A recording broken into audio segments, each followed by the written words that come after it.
Hello everyone, welcome to Toyeen Talks. How you doing? Thank you for watching. Till I'll see you in my next video. Stay safe, stay blessed. I love you. Bye. Tí n bá ti lọ ń jọ Wednesday máa lọ ń jọ tí ọ Sunday láàárọ̀ kùtùkùtù ìjọ Sunday mo ti kúrò lé láti bíi 7 ní lè tètè débẹ̀ tó máa wọ bọ́ọ̀sì débẹ̀ àti kúrò lé láti 7 ìjọ Sunday mi tiẹ̀ ní sùn mọ́jú gan because mo fẹ́ lọ sí farm because èwo máa ń wà ń bẹ̀ tí eyín sìn èwo máa ń wà ń bẹ̀ so.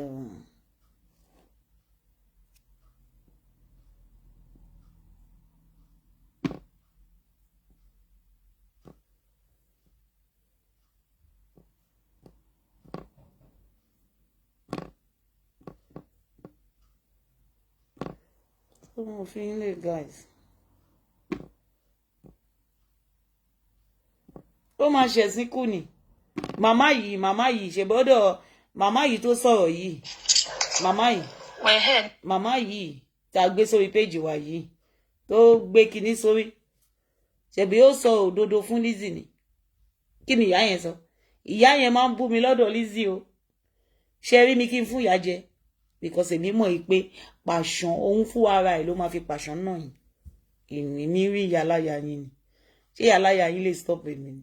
Ẹ̀yin kéré gan-an ayé tẹ́lẹ̀ ti stop èmi. Ìyá yẹn máa ń bú mi o. Ló máa tún máa ṣe show fún mi o. Ìyàwó ìyá òfò yìí o. Ṣùgbọ́n lọ́jọ́ tèmi ṣe àrẹ́rìn ayọ̀. Àrẹ́rìn ayọ̀. A ṣe máa rẹ́rìn ayọ̀ lórí àwọn ọ̀tá wa nìyẹn. Tó máa ṣẹ̀sìn, tó máa ṣẹlẹ́yà. Tó máa gbáàsì ibi ìbà la máa wà níbí ìbà tí kò yẹn sìn tí Lizzie máa tẹ̀ sí wọn lójú ó pẹ́ lójú yín ni ṣùgbọ́n kò pẹ́ lójú Ọlọ́run ọba kò yẹn because I am a God unto you Lizzie I am a God unto you because you have bow ó wà lábẹ́ ẹsẹ̀ mi tí màá tẹ̀ pa. Because I am God unto you. Yeah. Kí ló padà ṣe fún ìyá yìí? Ó padà ṣépè fún. Kí ni ìyá yẹn sọ? Just ọ̀rọ̀ ẹyọ kan. Ọ̀rọ̀ ẹyọ kan ni ìyá yẹn sọ. Pé kò ṣe congratulation fún ọmọ Ìyábọ̀ Òjó. Ìwọ kan ló máa bá ọmọ jà. Ìwọ kan ló máa bá ìyá jà. Ìwọ kan ló máa bọ́kọ jà. Tó bá ń bá yàn jà báyìí, gbogbo ìdílé yẹn ló máa bá jà. Àjẹ́ ló máa ń ṣe bẹ́ẹ̀. Òun ṣàbíamọ òbí mọ́ sáyé. Nítorí èmi ṣe máa ń sọ fún ẹ pé àgàn ni ẹ́. Àgàn ni Lizzie òbí mọ́ sáyé. Àgàn ni ẹ́. Ìyá yẹn sọ pé nǹkan tó ń ṣe yìí òun ò nífẹ̀ẹ́ sí. Tóun ṣe máa ń support ẹ tó òun ò nífẹ̀ẹ́ sí nǹkan tó ń ṣe. Òun máa ń bẹ bú Hannah Mayowa ní. Ó máa ń bẹ bú Hannah Mayowa inú ẹ̀ ń dùn bó ṣe ń bẹ bú Hannah Mayowa ṣùgbọ́n níjọ́ tí ìyá yẹn wá ronú pé no ọmọ 24 years ó máa ṣẹ̀ṣẹ̀ pé 24 lọ́ndì 13 ó dà pọ̀ lánìí bẹ́ẹ̀ de ọ̀túnla ẹ má gbàgbé ẹ̀yin student ó ti yẹ yín sìn kẹ́ ẹ ṣe voice note bẹ́ẹ̀ de fún kẹ́ ẹ ṣàdúrà fún gan ẹ bá mi ṣàdúrà fún Priscilla gan on the 13 ní bẹ́ẹ̀ de ẹ rántí gbogbo ẹ̀yin students ẹ ti yẹ yín èyí tó bá mọ àdúrà ṣe nínú yín ẹ bá mi ṣàdúrà fún ẹ ti yẹ yín sí kẹ́ ṣe tinútinú ẹ ṣe fẹ́ kí àdúrà gbà fún yín náà ni kẹ́ ṣe bá mi gbà fún títí ẹ ò ní bàjẹ́ bẹ́ẹ̀dẹ̀ tó máa kọ́kọ́ ṣe lélẹ̀ nígbà tó ṣègbéyàwó ti yẹ yín sí ẹ bá mi ṣe àdúrà fún kẹ́ bá mi celebrate gan ti yẹ yín on the 13 ní bẹ́ẹ̀dẹ̀ ẹ má gbàgbé ẹ fi sórí ó máa gbá sí gan lórí kan ṣé kò yẹ yín sìn ọ̀rọ̀ ẹyọ kan ni pé kí màmá yìí tó kàn celebrate Priscilla ni o báwo ló ṣe máa sọ yìí pé wedding ò kì í ṣe nǹkan tó dáa ẹgbẹ́ wo yá yìí tó ṣe bú mi tó wàláì mi ò rí Ọlọ́run mi ò tiẹ̀ gbọ́ ṣú ẹ̀rí mi ò gbọ́ ṣú ẹ̀rí níwájú Ọlọ́run àti ọba tá kì í pè jẹ́ rírọ mi ò gbọ́ ṣú ẹ̀rí because ẹni tèmi bá nájà èmi ò kí ń wá irú ọjà o tí bá fẹ́ tẹ̀ sí ìyá ẹ̀ lójú gbogbo àwọn side talk yẹn mi ò rí o máa lọ straight máa tẹ̀ sí ìyá ẹ̀ lójú ni mi ò rí sá mi ìrẹ́ anybody tó wà lẹ́gbẹ̀ẹ́ kan Ọlọ́run mi ìrẹ́ nìkan kan o lẹ́mi ṣe wà yìí buhari Lizzie máa bàjẹ́ sí mi lọ́wọ́ tó fa mọ́ mi ìmẹ́ni tó ń forí lálẹ̀ mi ìmẹ́ni tó ń gbó mi ìmẹ́ni tó ń sunkún mi rí aláyẹ anybody kò tí bá sọ fún mi pé kò sí aláyẹ anybody tó máa stop mi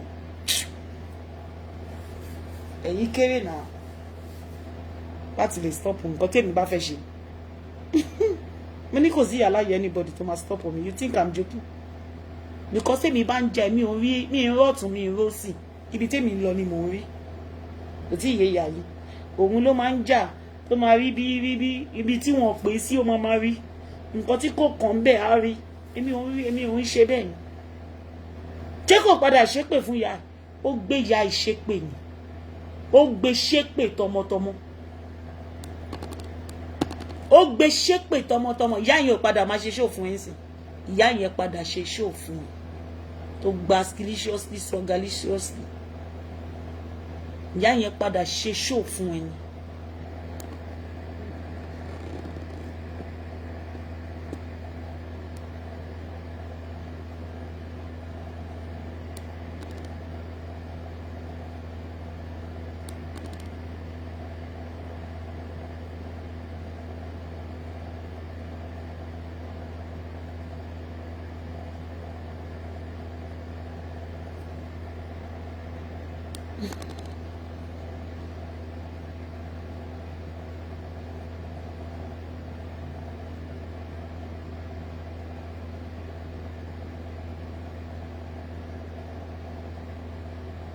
ṣé kò yẹ yín sí ó dùn mọ́ mi gẹ̀ǹgẹ̀ ó yẹ pàṣán ni ó di dandan wà bá mi fi pàṣán yẹn nà wọ́n kò sẹ́ni tó sọ mú ẹ tó ní fi pàṣán náà wọ́n pàṣán ikú ni ó yẹ ìgbà yẹn ló máa mọ̀ yí pé kí ló wúkọ ẹ̀ ìgbà yẹn ló máa mọ̀ yí pé àwọn dè bẹ́ẹ̀ sọ̀rọ̀ ẹ wá wo ṣáàtì wa àfẹ́ gbọ́ gbà yẹn Ọlọ́run máa fi ìṣẹ̀lẹ̀ ìyá mi ní favourite nínú yín oyè yín sí tẹ́tí ráwọn tó máa ń ṣe analysis yẹn tó máa ń ṣe gbá mi ò ní favourite nínú yín ẹ bá ti ṣorí burúkú mi ò ní favourite nínú yín kò kan lé ayé mi pẹ̀lú yín ẹ̀yin méjèèjì ni mama blast mi ò fẹ́ rẹ́ nìkan pé ìwọ ló ṣe dáadáa jù kí ló dé kò kan mi máa jẹ́ pé fẹ́yìn méjèèjì mi ò ní favourite ó kàn mí àbòsí ni gbogbo ìṣìyẹn mo bú kan fún kan àbòsí ni gbogbo ẹ̀ ẹni mo fẹ́ bẹ̀rù nínú gbogbo yín kò sí kankan tí mo lè bẹ̀rù Ọlọ́run because me need the favour anybody nínú yín ògbésí ayé ẹ a market ìyá yẹn sì a máa regret ẹ lọ́jọ́ tèmi a máa regret ẹ lọ́jọ́ tèmi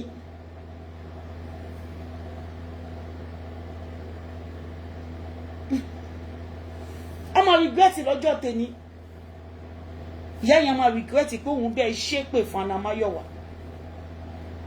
láì mọ̀ pé orí èpè ẹ̀ ó máa padà wá jà because èèyàn tí kò ṣẹ́ mi ò tiẹ̀ mọ̀ ìyá yẹn rí mi ò rí láyé mi rí ó di dandan wá ṣépè kò sí kankan nínú wọn tó ní gbé ṣépè lọ́kọ́lẹ̀ write it down bẹ́ẹ̀ lọ́lọ́run mi wí kò sí kankan nínú wọn tó ní gbé wàá gbé wọn ṣépè wàá gbá ọmọ wọn sí wàá tú gbogbo nǹkan because òun rìkọ́dù wọn lọ́wọ́lọ́wọ́ báyìí kò yé yà wàá tú gbogbo nǹkan tẹ́jọ ṣe pátápátá wàá gbé wá síta wàá jẹ́ ká mọ̀ pé alákìísà ni wọ́n tó ti yẹ owó tó fún Mummy Obanla lẹ́yìn tó sọ pé ó yá lówó ó ti yẹ wàá tiẹ̀ jẹ́ kí gbogbo wọn mọ̀ because àwọn yẹn ti fara hàn pé lébi ni wọ́n ò fún mi lówó wọ́n ò fún mi lówó wọ́n ò fún mi lówó wọ́n ti fara hàn pé lébi ni wọ́n tí wọ́n fẹ́ wá gba àkísà tó ń tà àkísà yí ẹ tó ń tà aṣọ èpè tó ń tà òun ló fẹ́ wá gbà ṣé o mọ̀ pé wọ́n ò ráṣọ gidi wọ̀ tó máa ń ṣe birthday wọ́n ò ráṣọ gidi wọ̀ tó máa ń ṣe birthday wọ́n ò wọṣọ gidi aṣọ tó ti lu kedéètì ló máa ń wọ̀ sọ́run tó di dandan kan bẹ́ẹ̀ ṣe láti lè wọṣọ ọjọ́ birthday wọn gbogbo ẹ̀ ló máa fi bú wọn pátápátá tó máa gba spirituously songalicious ó dẹ̀ máa dùn mọ́ mi gẹ̀ǹgẹ̀ǹgẹ̀ǹgẹ̀ǹgẹ̀ǹ. A ní gbogbo wọn pátápátá elébi ni wọ́n, ṣẹ́yẹ mọ̀ pé elébi ni wọ́n lórí Facebook yìí ni elébi. Èèyàn máa sọ pé èèyàn tó wà nílùú òyìnbó tó máa ní wọ́n fún mi lówó, kò fún mi lówó, ẹni tó bá fún mi lówó ni máa tẹ̀lé. Ẹ ti mọ̀ pé elébi ni, elébi tó gba deliciousness and deliciousness aláyé bàjẹ́. Guys, me, I am for Mummy Obanla. I am for Mummy Obanla. Check what you say. Ẹ̀yin students, ẹni tó bá ṣorí burúkú pẹ̀lú Mummy Obanla, ẹ fún yàrá ya ìjẹ. You see on this social media, ṣorí burúkú kórí burúkú bá ẹni. Do you understand? Ayé ẹran yẹn ti lọ. That you be doing boy, you will be gun fighting bullshit. I have dropped all those bullshit. Move closer to me at your own risk. Òun ni zone tèmi wá yìí. Do you understand? Move closer to me at your own risk. Mi ò fancy anybody. Do you understand? Ṣùgbọ́n mi ní wájà. Because social media yìí, ẹ̀rù ló máa ń sọ èèyàn di o. Ó ti yẹ ọ̀tọ̀ ní nǹkan tó ibi ọ̀tọ̀ níbi tó ń lọ, ọ̀tọ̀ níbi tó fẹ́ kó lọ. You have to use your head. Use your head. Know what you are doing. You see this social media? I know the in and out of this social media. Do you understand? Nobody like anybody. Nobody like anybody. Lórí ẹ. Kọ́ máa bá ẹ lórí ẹ. Tí o bá lórí ẹ fún ara ẹ, wọ́n á bẹ́ ẹ lò. Torí wọ́n á jack show ẹ. Wọ́n á máa ṣe show. Ibi tó ń lọ, o mọ ibi tó ń lọ. Ṣó ti yẹ ń sìn. Ibẹ̀ ni kò face. Tán bá jack show ẹ mú ẹ lọ́wọ́, it is finished. Ó ti bẹ̀rẹ̀ sí ń ṣiṣẹ́ fún wọn nìyẹn. Ó ti bẹ̀rẹ̀ sí ń ṣiṣẹ́ speaker fún wọn nìyẹn. And that is not your way. Ibi tó ń lọ kọ́ nìyẹn o. Òun ni Mummy Obanla ń kọ̀. Nǹkan tó ń kọ̀ nìyẹn lórí page. Òun ni ò fẹ́. She know what she's saying. Tí rí Mummy Obanla rí, kò sẹ́ni tó lè gbé comment ẹ̀ jáde. Ó yá bí Lizzie ṣe ń ṣépè kóhun máa ṣàmì. Kò lè ṣe bẹ́ẹ̀ o. Kò ṣe bẹ́ẹ̀ rí. Kò ṣe bẹ́ẹ̀ rí. Kò ṣe bẹ́ẹ̀ rí o. Ó ní ẹ má jà ni o. Ó bọ́ síta ó sọ pé òun ò dá sí ẹnikẹ́ni. Tẹ́yin méjèèjì bá ṣetán láti jà, òun ò ní support anybody. Ẹnikẹ́ni, òun ò dẹ̀ ní wá sí platform yín mọ́. Mo dẹ̀ like ọ̀rọ̀ tó sọ yìí. Ó lóun ò ní wá sí platform Lizzie, òun ò ní wá sí platform Hannah Mayowa. Nǹkan tí Mummy Obanla sọ nìyẹn. Ó ní ìyíkìyí nínú yín tó bá kí òun máa dá lóhùn. Ṣé kò yé yín sí? Regardless any transaction tó wà láàrin èmi àti Mummy Obanla, mi ò pè yá yẹn rí pé Lizzie ṣe báyìí. Despite pé Lizzie ń bá mi jà nígbà yẹn, mi ò pè lẹ́yìn. Olórí burúkú omi yalé ni máa ń send gbogbo nǹkan sí. Mi mọ̀ pé olórí burúkú ẹ̀dá ni. Mo bí ẹni tó lọ́pọlọ ni. Ó ti yé yín sìn. Mi mọ̀ pé olórí burúkú ẹ̀ kò lọ́pọlọ. Ọpọlọ áyán ló wà lórí ẹ̀. Ṣé kò yé yín sìn? Mi mọ̀ pé olórí burúkú ẹ̀ wọ́n ti kó ọpọlọ ẹ̀ lọ. Mi mọ̀ nǹkan tí wọ́n rò bí àwọn gbé dání. Mi mọ̀ nǹkan tó wà lọ́wọ́ wọn. Wọ́n fẹ́ lò fún ìyá wọn. Kò tí yé yín sìn. Because wọ́n ń ṣe bíi pé àwọn ní àṣírí kan lọ́wọ́ táwọn fẹ́ lò. Àṣírí olórí burúkú tẹ́ fẹ́ lò. Àṣírí bọ́n ṣe gún mi. Àṣírí tó favor mi. Nǹkan tẹ́ ń lò lórí social media tó yẹ pé mi ló ń favor. Kò tí yé yín sìn. Gbogbo nǹkan tẹ́ ń lò lórí social media mi ló favor.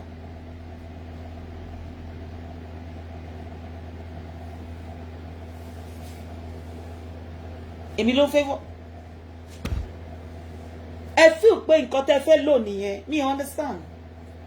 Pé wọ́n ṣá mi o, wọ́n ṣá kò ní lè sọ̀rọ̀ lórí social media. You are mad. Ẹ ti ṣí èrè. Tí èyí, you don't know me.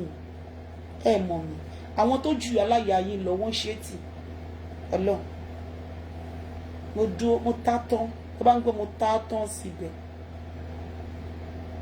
àfi tí mi bá fẹ́ ṣe Ọlọ́run bá ń gbọ́ tí mi bá fẹ́ wojú ẹ kò sí nǹkan tó lè ṣe mi ní wojú ẹ máa pa ẹ́ tì ní bí omi àmì tí ò bá wù mí láti wojú ẹ ṣùgbọ́n tó bá wù nǹkan kí ó bá wù èmi kíní burúkú yìí tó bá wù mí láti wojú ẹ wàláhì kò gbà mí ní 2 minutes láti wojú ẹ mi ní ronú tó 2 minutes kí n tó tẹ̀ sí ìyá ẹ lójú ṣùgbọ́n tí ò bá ti wù mí wọn kì í push mi ṣe that's one thing about it wọn ní push mi ṣe mi ní ṣe ni máa pa ẹ́ tì anything about you máa write you off I block you off mi ìfẹ́ rí ìyá ò ta sánsan because ìyá ẹ ó fẹ́ kí ìyá ẹ wà relevant ni but lọ́dọ̀ tèmi ìyá ò wà relevant irrelevant èèyàn ló jẹ́ ìnírí ìyá ẹ because mo mọ̀ nǹkan tí ìyá ẹ fẹ́ lò hello sis mi mọ̀ nǹkan tí ìyá ẹ fẹ́ lò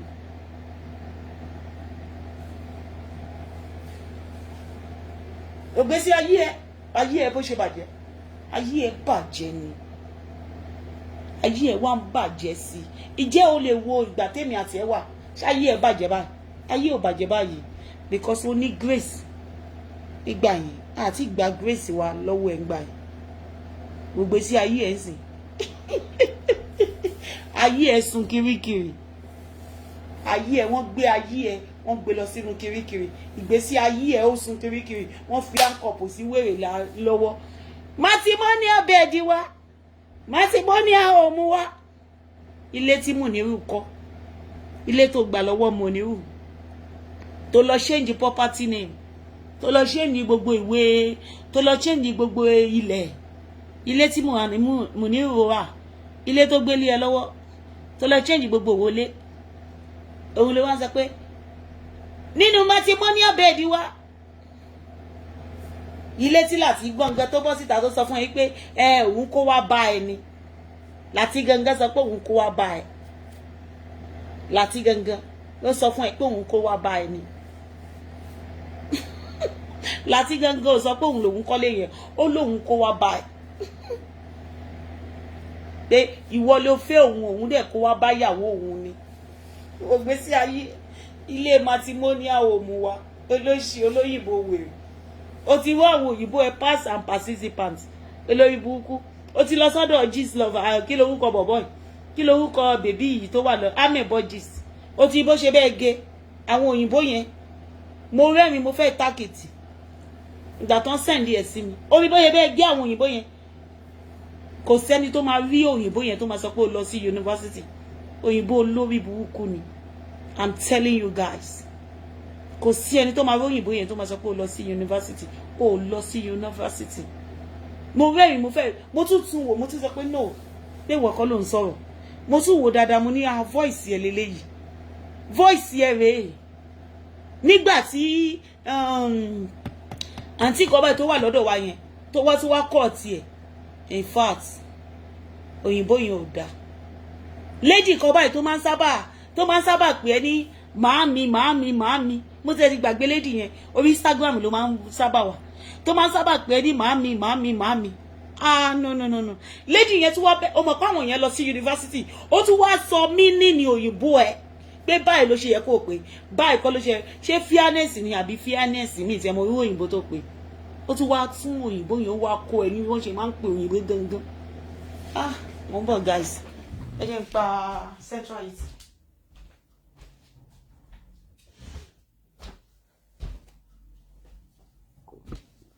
ó tún wá kó ẹ bó ṣe máa ṣòyìnbó yẹn gangan èyí tó máa ń pè ní màámi ó tún wá kó ẹ guys mi fi yín sílẹ̀ I love you guys person wey no finish secondary school àgbákò English God will bless you English wèrè ànígbà tí mo kọ̀ wá rò pé ẹ mọ̀ pé àwa tí ó yẹ pé à lọ sí yunifásitì bá lè mọ mí nínú òyìnbó tó sọ yẹn yóò ti yé yín tó bá ṣe sọ àwa máa bìlífù pé òyìnbó tó dà ní yóò ti yé ìgbà táwọn tó dẹ̀ lọ sí yunifásitì tó bá tún òyìnbó yẹn sọ la mọ̀ pé nǹkan tí ò dá ni ó ń sọ tó ti yẹ yìí sìn irú bó bá ṣe sọ òyìnbó yẹn sí àwọn ò mọ̀ bóyá kò dáa àwa máa gbà bẹ́ẹ̀ ni ó ti yẹ yín because òyìnbó onípọ̀mọ́ làwa máa ń sọ ní tiwa òyìnbó àwọn tó ń ta pọ̀mọ́ làwa máa ń sọ so guys mi ò fi sílẹ̀ because èmi fún ara mi mo gbọgbọgbọgbọgbọ tọ́wọ̀n bá tún gé dáadáa àti gẹ́ẹ̀ tó máa ń pè é ní màámi tí ò bá sọ òyìnbó yẹn dáadáa mi ò mọ nínú nǹkan tó ń sọ àti fairness o àti no fairness mi ò mọ tó fi mú àwọn tó gbóyìnbó tó fi bẹ́ẹ̀ tún tó fi bẹ́ẹ̀ wèrè gbójú wọlé ni matrimonial òkú wa. Guys, I love you guys. I'm not going to celebrate on the 13th.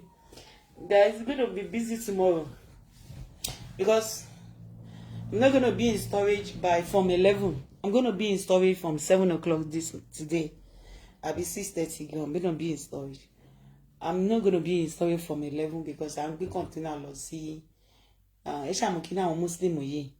Ó ní àwọn charity kankan tí wọ́n bá ti ń ṣe kíni Muslim yìí tó máa ń ra tó bá ti ra mi sọ fún pé tó bá ti ra nǹkan tó wà nínú van tó kọjá £10,000 máa tẹ̀lé wọn ó di dandan kó rí mi so àti bá wọn ṣe gbogbo kíní yẹn àti bá wọn dì kalẹ̀ so à ń gbé 2 van lọ lọ́la so a dè máa lọ so màá lè gba owó ṣe kò yìí so 11 mi ní sí storage ní 11 máa padà wá títí 1:30 máa ti dé ó ti yé yín sí máa ti dé padà láti lọ ta ọjà yẹn a ti gbé lọ a fẹ́ gbé lọ ni ẹ̀wọ̀n kan àwọn charity kan wà tó yẹ pé wọ́n máa ń ṣe kíní oúnjẹ Nàìjíríà yẹn tó máa ń ṣe kíní àwọn Muslim tó ń ṣe lọ́wọ́ yìí ẹ máa bá wọn páàkì gàrí 5 kg ẹ̀wà 5 kg èlùbọ́ 5 kg ẹ máa páàkì ẹ ẹ máa fi epo sí ẹ máa fòróró sí ẹ máa fi ráìsì sí ó ti yẹ máa páàkì ẹ 1 bag